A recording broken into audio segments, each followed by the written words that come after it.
play. It's in. Oh, unbelievable tennis. Doubles in the 80s was fun. It was fast-paced and highly tactical. The best players in the world were duking it out for the ultimate prize, and stadiums were packed and fans were having a blast. Boasting a long and intertwined history with singles, doubles had all the prestige back then, until something changed. We didn't know it at first, but a series of systemic problems with how the sport was being run would ultimately relegate doubles to a state of sort of purgatory. As a former doubles player myself, who sometimes saw some of the organizational problems of tennis trickle down to the club and collegiate levels, I was always hung up on why no one really cared about doubles. So, in looking for the answer, I reached out to a few qualified friends. I'm talking about Grand Slam winners from the 80s and 90s and a former world number one for their unfiltered opinions and hot takes. It's not that doubles is not good. It's just that people want to see the stars. And after more hours of research than I care to admit, here's what I think about the future of doubles.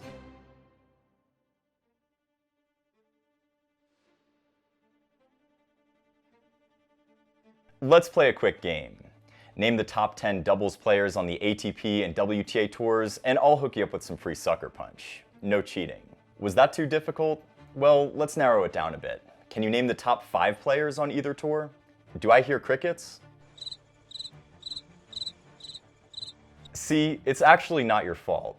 Without the current problem in doubles, you probably would have gotten the answer pretty easily. This is the 2024 WTA Finals champion and current number 2 doubles player in the world, Erin Routliffe. She just had a career best season and is probably in the best position to talk about the current status of doubles, and we'll be hearing from her throughout the video. Earlier this year, Australian Open tournament director Craig Tiley said that he was worried about the future of doubles in professional tennis, and that something was wrong with the product overall. Unlike in the 80s and 90s, doubles in tennis currently faces a lot of bottlenecks. In the 80s, lots of doubles players were stars. There was also a lot more crossover between singles players who also played doubles too. Essentially, it was two-way traffic. But it's not the same today. Things have taken a wild turn. The top singles players are mostly now the faces of the game due to better promotion. They draw the crowds and the biggest sponsors, making it look like there's a lack of star power on the doubles side, when, in reality, these doubles players don't get the same publicity and endorsement opportunities as the top singles players in the first place. And on their own part, doubles players don't seem to market themselves well enough as individuals or teams like the Jensens and the Bryan brothers did back in the day. I had the chance to talk to 1993 French Open champion Luke Jensen, who also happens to be a mentor of mine and a pretty good friend too. Luke thinks that our sport's screwed up by not having the top singles players competing in doubles. Everybody played. Connors played. Nastase played. And like I said, Bjorn Borg was really the first guy that was making a lot of dough, where he was just going to focus on the singles. And it paid off for him because he didn't have to play as much. McEnroe was had a different approach. He didn't like practicing. He liked competing. So instead of after a singles match going out and practicing on something to fix it or smooth it out on the practice court, he just went and played doubles. Luke doesn't share this thought alone. Another legend of the game completely agrees with this hot take. ATX Open tournament director Christo van Rensburg was a top 20 singles player in the 80s and is one of only 2 players to beat Pete Sampras in straight sets at Wimbledon. He's also a Grand Slam champion in doubles, winning the 1985 Australian Open with Paul Annacone. Christo says that the biggest difference between doubles in the 80s and now is this. In our time, you would have McEnroe being number 1 in the world playing singles and doubles. You had Stefan Edberg, 1 in the world. A lot of the doubles players that were ranked very high in doubles, some of them, half of them, were in the top 20 in singles also. So I'm thinking what has happened now, it's not that doubles is not good. It's just that people want to see the stars.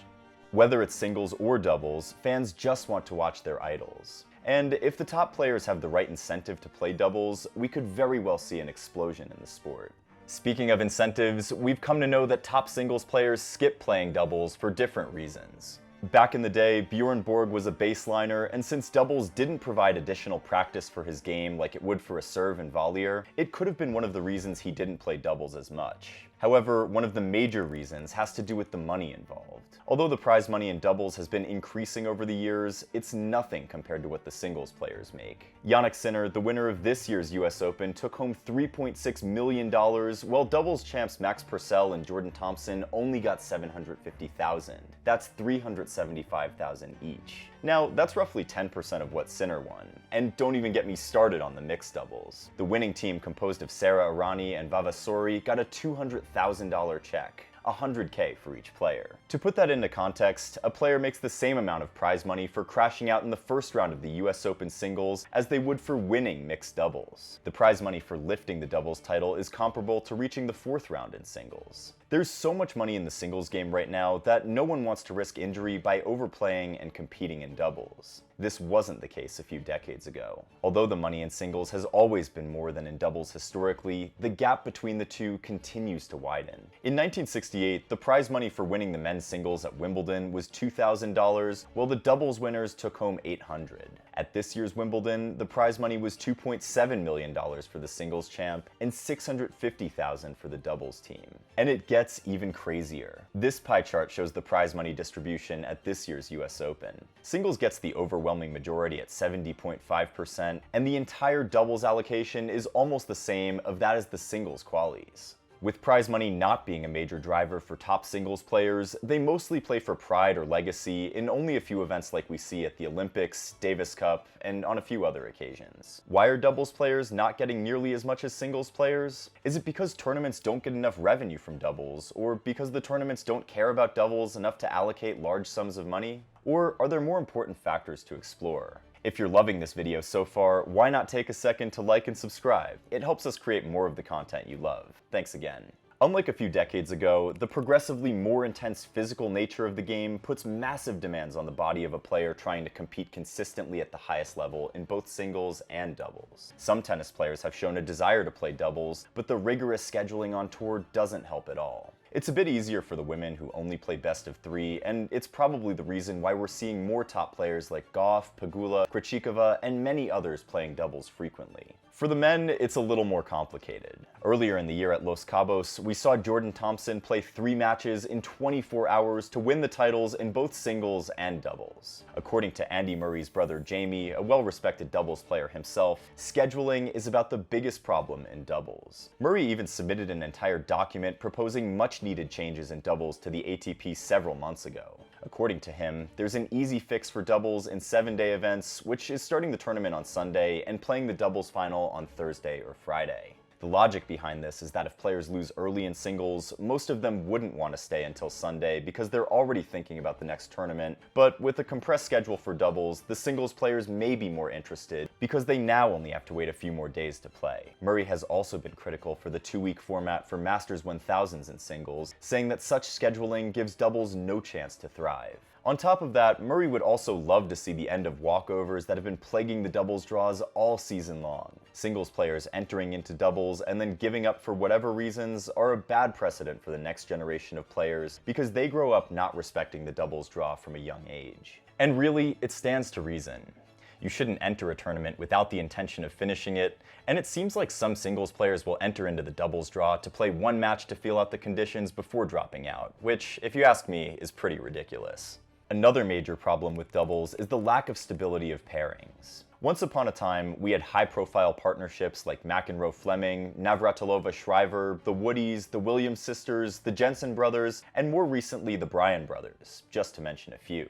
Those days, it felt like you were getting a 2-for-1 deal with your favorite players on the same side of the net. But now, it's different. Most players end up being a team for a season or two, and then they move on to someone else. This change in pairing makes it difficult for fans to get attached and follow their journeys. For some fans, just seeing a bunch of guys who have never played together before now teaming up for a tournament makes it harder to root for them. Well, except if it's Nadal and Alcaraz or some other legendary pairing. The point is, there are fewer rivalries in doubles, and the historical significance pales in comparison to singles. This invariably leads to an overall decline in spectator interest. As significant as this problem is, it doesn't carry as much weight as this next point. A couple years ago, John McEnroe said that most doubles players were slow-footed guys who weren't good enough to play singles. That statement carried a lot of weight coming from one of the greatest singles and doubles players of all time. There seems to be this weird narrative that doubles players are just a bunch of folks who weren't good enough to make it in singles, and so they turn to doubles in order to stay competitive on tour and prolong their careers. It seems to be the backup plan, you might be thinking. In fact, only one player in the top 50 is below 25 years old, and that's Tomas Machac, who occupies the 50th spot. The mean age of the current top 20 male players in doubles averages out to be 34.15 years old. In singles, by contrast, the mean age of the top 20 players is 25.9 years old. After seeing makeshift teams like Federer and Wawrinka in 2008 and Nadal and Lopez in 2016 win Olympic gold medals in doubles, I was eager to know the outcome of a hypothetical matchup between two of the best singles players teaming up against a well-known doubles partnership, say Sinner and Alcaraz against the best doubles pairing. My money would still be on the doubles team for many reasons, but here are some more insights from Christo. What separates the good doubles players from the great singles players is both doubles players know where their partner is going to hit the ball before they hit it because of the chemistry. Routliffe doesn't think doubles players should have that chip on their shoulder of not being good enough compared to those around them, and after listening to her point, you have to agree with her. Yeah, it's a tough one because we grow up playing singles, all tennis players. No one really grows up starting with doubles. A lot of the time, I was better at doubles my entire life. And I always played doubles and singles. But when I was, 10 to 16 years old, I was always training. I would say even until 18, probably 10 to 18, I was always training for singles. And doubles was kind of like that, fun escape.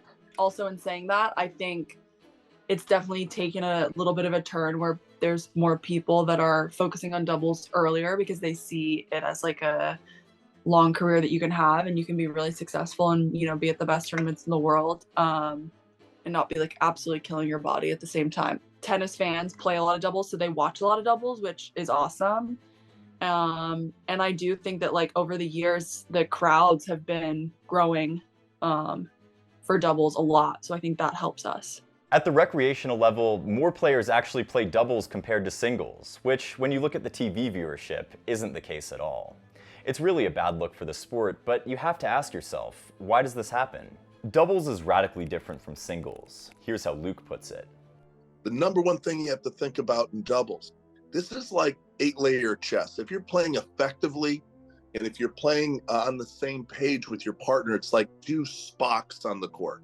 So you're thinking in terms of positioning, angles, not just power. You try to overwhelm your opponent with great placement and try to maneuver your opponents out of position with great communication. You can have great, you can have 2 individual players that are sound, but if they don't kind of work together in a cohesive manner that starts with communication, who has what ball? Who has what responsibility when they're at the net or at the baseline or both at the net or both at the baseline? And so great doubles teams communicate well with each other, and that's successful doubles teams at every single level through the generation. Much of the appeal of singles lies in the fact that it's gladiatorial, like boxers in a ring trying to knock each other out. In singles, you need a specific set of skills like great lateral movement, and the point construction is also different. In doubles, it's radically different, and it relies more on teamwork and tactics to be successful. It doesn't require as much stamina, and your doubles partner can carry you for some time while you pick up your game. That being said though, doubles is fun to watch. However, it loses the competitive edge seen in singles. Here's what Christo has to say. When you play the top singles players in doubles, they would never get any tension when the big points are there, when it's break points, when it's set points. So usually under pressure, the singles players will produce better shots just because doubles is not their priority. Essentially, doubles is a lot more about situations, with 4 people on the court all dancing with one another in a more complicated way. And with slightly different scoring formats and tournaments with no ad scoring, it might be a bit more difficult for some fans to follow. The dynamics are different. As the server, you typically want to keep the ball in the middle of the court as much as possible to help your partner. And as the returner, you sometimes benefit more from hitting wider and creating chaos on the point. You also don't want to stress to cover low percentage areas like the alleys, leaving the court open for the opponent. It's a completely different game, really. Here's how Aaron puts it. It's a lot quicker. You need like a lot more like fast reflexes. You need to work on like your fast switch stuff more than I think in singles. It's like obviously less endurance because you're covering less court and matches are going for less amount of time. And there's a little more team bonding in the doubles where you kind of have to let your partner know where you most often are going to hit the ball, where on the singles court you make your decision and you go with it. The points in doubles matches are relatively short, and many of them are mostly dictated by net points, volleys, smashes, and short arm jabs. The wide array of shots and singles players exploiting the full length and width of the court makes singles matches more entertaining to watch, some would argue. And since singles is a lot more taxing physically and mentally, it has created a stigma on doubles players not being good enough.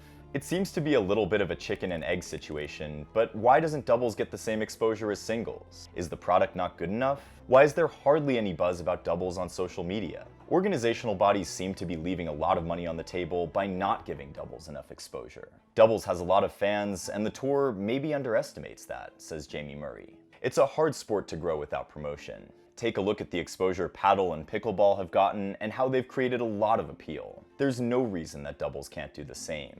The live TV coverage in doubles is nowhere close to as robust as in singles. And in the past, fans have even complained of streaming services showing replays of singles matches when live doubles are being played. Major tournaments often prioritize singles matches in their broadcasts. As a result, doubles matches may receive less airtime, leading to lower visibility and recognition among fans. The reality is that the ATP Tour is beset by unstable economics and is well aware of the doubles' drain on purses. The ATP has been reviewing the product for a while now and discussed reducing the doubles draws, perhaps from 32 to 16, making it a little more difficult for those who play doubles alone. We've pointed out at least 7 major problems, and I'm sure there are a couple more. Our experts are advocating for some solutions and reforms to make doubles a better product. So how can we save doubles? Well, we know that the ATP and WTA are already putting in efforts to promote doubles already. Murray wishes matches would be shortened. This would avoid scheduling hours away from singles semifinals or finals. According to Murray, the problem is that over time, both singles and doubles matches have gotten longer. Murray thinks we could cut a lot of the dead time, like the changeovers could even be shorter. One of our experts agrees and also thinks the matches could be shortened too. The matches are too long. So the shorter versions also give me now as a tournament director a chance to get a doubles match on a center court, because the longest it will happen is an hour and a half, and it could happen within 1 hour. So for that, we can now help. But if you only have a session like at night, where you can put 2 matches on, you cannot put a doubles and a singles, because those people are paying a lot of money and they want to see the star singles players, because you might be stuck and don't have a star playing in the doubles. The next step would be to give the doubles product more exposure. We need to have more doubles matches on stadium courts so that these players can showcase their personalities. This is an area of improvement we've seen especially on the WTA Tour. Yeah, I mean, I guess tournament side, just maybe put us on some bigger courts sometimes, which I have noticed that is a change. People that are fans, they're not like diehard tennis fans, but they'll just go to the bigger courts to watch. So if they see doubles, they'll be like, oh, this is so interesting. Tournaments like Indian Wells and the Miami Open that have given more importance to doubles have attracted single star pairings for their tournaments. With a lot more exposure, we can put an end to the stigma that doubles players just aren't good enough. After all, Krejcikova was known to be a doubles player in the past, but now she's won multiple majors in singles. Looking from a tournament director's standpoint, Luke has a well-thought-out plan on how to gain more exposure for doubles. What has always bothered me and it perplexed me was being labeled as a doubles guy. And the doubles guy was really, you weren't allowed in the locker room and you weren't allowed to take the transportation. You were a second-class citizen, and it still goes on today. But for whatever reason, if you don't show value like we did, and you're just another kind of player, and then I don't think it's the fans so much. Fans will watch doubles because they play doubles, but unless we market it properly and the doubles players show value, why people should be watching them, it's tremendous entertainment. So it's more of a marketing thing than these guys can't play. They can play. Still on the subject of exposure, Erin says the WTA is focusing more on the beautiful stories around the players and their backgrounds, and she's happy with the improvements the tour is making in this area. I think maybe getting to know the players a little bit more would help. Like our stories, our backgrounds, you know, where we came from, how, you know, when you watch those documentaries on Netflix about it, that's what really like gets you, where you're like, oh my God, this person has been through so much. Like you see these athletes at the very top, but you never see them when they're like going through something really traumatic.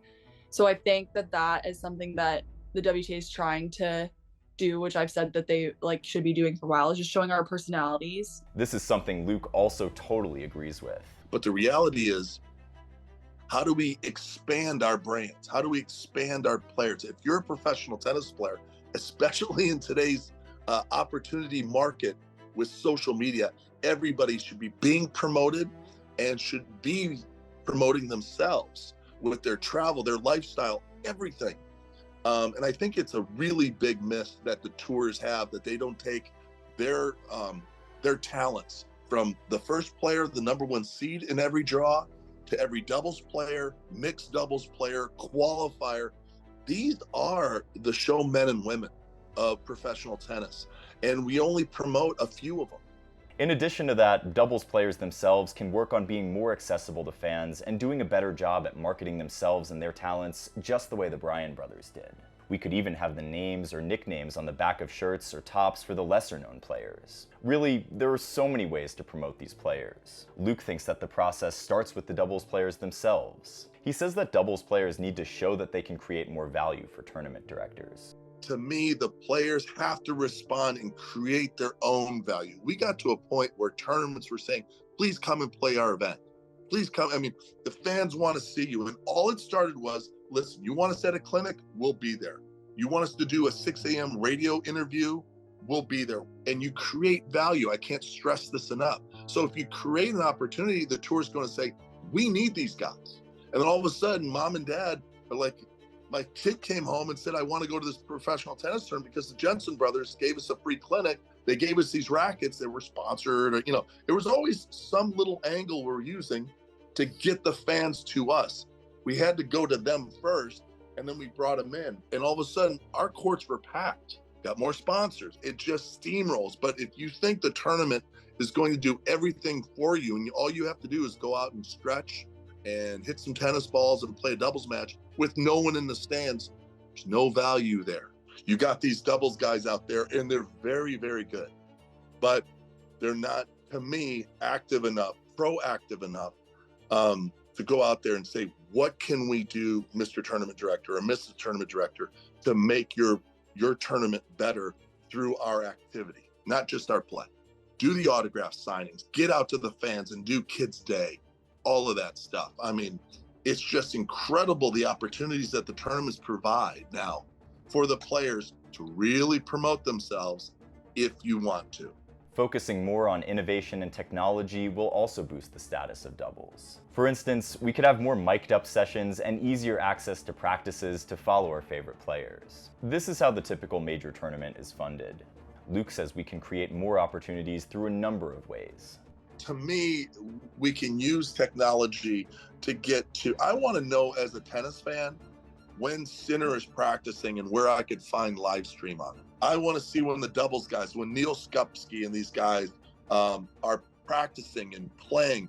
I don't get any of that on my phone. Tennis is one of the few sports where men and women can come together and team up, yet we really don't make the most of mixed doubles. It's so rarely featured on the calendar and is basically an afterthought at the four majors. There are occasional team competitions, plus the Olympics every 4 years, but mixed doubles has yet to find a significant place in tennis, and that's something that probably needs to be talked about. There's not very many sports that mesh men and women together and put them on the same playing field. So I always think that it's really cool that we do that a couple times a year. It's mostly the players who will play in the mix that the spectators would like to see. And again, remember, Andy Murray was going to play with Emma Raducanu, I think, at Wimbledon this year. Just imagine how many people. So you could promote any level or category, whatever we want to call it, doubles, mix, singles. If you can get some of the stars to play it, that will bring the spectators to the court. Doubles is such a focal part of amateur tennis, and it's a little unfortunate it's not being translated to the main tour in the same way. Maybe I would just encourage, if people are growing up playing, that they should play doubles all the time. Just always play in every tournament you have, like play both, because you learn so much. Players need to be taught that doubles is extremely valuable regardless of your level. It helps you improve your transition game, return, serve and volley, and net game overall. There should totally be a way to incentivize more players to play doubles, just from an improvement standpoint alone. What do you think about the idea of having a combined ranking system to incentivize more players to play doubles? Pam Shriver has actually also suggested this concept, and I think it's a pretty interesting point.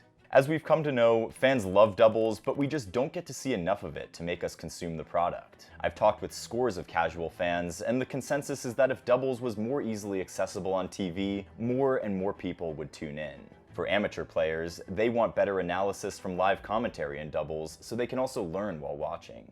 Another way to improve the doubles product would be to restore team competitions like the Davis Cup and Billie Jean King Cup to their former glory. Davis Cup had to make some tweaks and everything.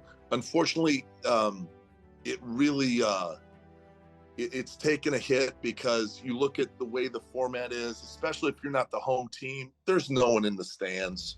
At one point, I mean, you're way too young. And even before me, this is like in the 50s, Davis Cup was bigger than the Olympics. It was every single year, it was global, and all the major, countries played, and it was a massive deal. We've kind of lost that. They've had to tweak it, and I think another tweak will come. But the more we can get the countries, look how passionate the Olympics was. Look what Djokovic did after winning the singles gold medal in Paris. It was the biggest accomplishment of his life. I mean, Grand Slams are great, but when you're representing something bigger than yourself, and you're playing for your country, and you're playing for the other guys on the team, like in Davis Cup, it is some of the biggest pressure you'll ever face, and some of the best entertainment, best drama, right? Recently, we've seen events like the United Cup bringing some fanfare for doubles, but there's more that can be done. One of the ways to do that would be finding the right format that works. Now, we've seen that doubles could either be irrelevant, or it could actually decide a tie like we saw at the Billie Jean King Cup between Ukraine and Austria. More to come on that match in a separate video I'm making. Now, this is interesting because our experts have somewhat different opinions about the format of these events. Here's what Christo, who's also the South Africa Davis Cup captain, thinks about the formatting for team events at the lower levels. What the women do is they play a singles match and a singles match. Then they play the following day a reverse singles match. So after 4 matches has been played, then they have a doubles match at the end. The system is wrong, because I like doubles, you like doubles, a lot of people love doubles. But how many times is the tie in Billie Jean Cup still alive where the 5th match is going to count? Erin, however, has a different take. They should make it like that more often, where it comes down to like more of a team aspect, because the doubles, having that person beside you, it kind of just makes it a little bit more exciting, a little bit more fun. So I think it's really cool, and I think that it's something that, I think that kind of brings the team aspect to tennis, which is really awesome. Question for you guys here. What format do you think works best for doubles players in these team tennis events? We might need to do a separate deep dive on just how some of these team tennis formats actually work. As far as prize money goes, I always wondered if upping the prize pot in doubles would actually attract more singles players. Erin, though, doesn't think bridging the gap is realistic. I honestly don't think that bridging the gap will ever happen. I think that that's just how it is, and that's how it's going to be, to be honest. At the end of the day, chasing new and emerging audiences for doubles requires great sacrifices from everyone. The players, the tournament directors, the tours. It's our responsibility to groom the sport we love and to figure out the purpose of doubles, where it fits, and its value. As we've come to know, doubles doesn't have a product problem. It has a marketing and exposure problem. The players are really, really good, and there's a lot of interest from fans. Thankfully, the ATP and WTA are making moves to capitalize on this interest and really promote the sport and once again restore doubles to its former glory. Special thanks to our guests Luke Jensen, Christo van Rensburg, and Aaron Routliff for your contributions. This video wouldn't be possible without you all.